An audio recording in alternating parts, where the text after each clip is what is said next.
काही लागत नाही. काय लागेल? किती जपून ठेवायचं, किती अडचणीत यायचं, किती ममत्व ठेवायचं विषयाबद्दल. हा, हे मला नक्की माहिती आहे की हे प्रवचनात बोलणं हे फार सोपं आहे, हे मला नक्की माहिती आहे. हे होणं अवघड आहे याची मला जाणीव आहे, पण ममत्व सुटत नाही. संबंध क्षणात तोडता येत नसतात, प्रसंग घडावे लागतात. अर्जुन या ममत्वातून सुटला नाही, पण धृतराष्ट्र सुटला. धृतराष्ट्र पहिल्या श्लोकात मामकाहा नंतर पांडवाहा म्हणतोय, त्याच्या मामकाहामध्ये पांडवही येत नाही तितकं त्यांनी तोडून टाकलंय. पण अर्जुनाचं ममत्व सुटलं नाही. तो म्हणतात अरे तेही आमचेच आहे. अर्जुनाचं ममत्व कौरवांसह आहे आणि धृतराष्ट्राचं मामकाहा पांडवां व्यतिरिक्त आहे. पण हे अज्ञानजन्य आहे, ज्ञानजन्य नाही आहे. हे स्वार्थजन्य आहे, म्हणून त्याचं निराकरण होणं आवश्यक आहे. म्हणून मामकाहा नंतर पांडवाहा म्हटलं की ज्ञानोबा चिडले. म्हातारा मोहे नाशिला. अरे काय याला मोह निर्माण झाला मुलांबद्दल? निष्कारण ज्ञानोबा रागावला. ममत्व सुटत नाही.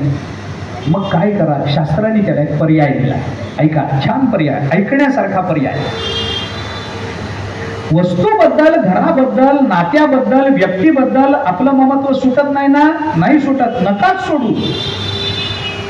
मग काय करा? शास्त्र म्हणतं ममत्व जर टाकता येत नसेल तर ममत्व वाढवा तरी. वस्तूचं ममत्व टाकता येत नाही ना? वाढवा.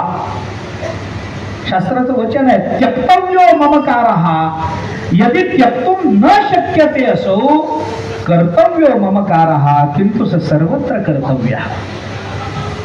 फार सुंदर चिंतन आहे. प्रयोग करून बघाव, चिंतनात आणा.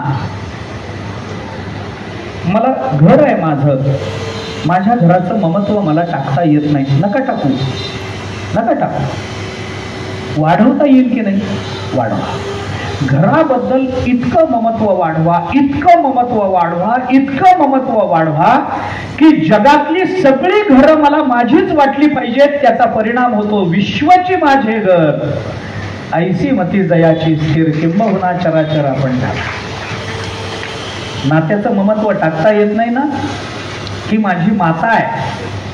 नात्याचं ममत्व टाकता येत नाही, मातृत्व ममत्व टाकता येत. नका टाकू, नका टाकू. मातेबद्दलचं ममत्व इतकं वाढवा, इतकं वाढवा की जगातल्या सगळ्या स्त्रिया मला माझी माता वाटल्या पाहिजे. याच्यात नाही वैराग्यच निर्माण होणार आहे.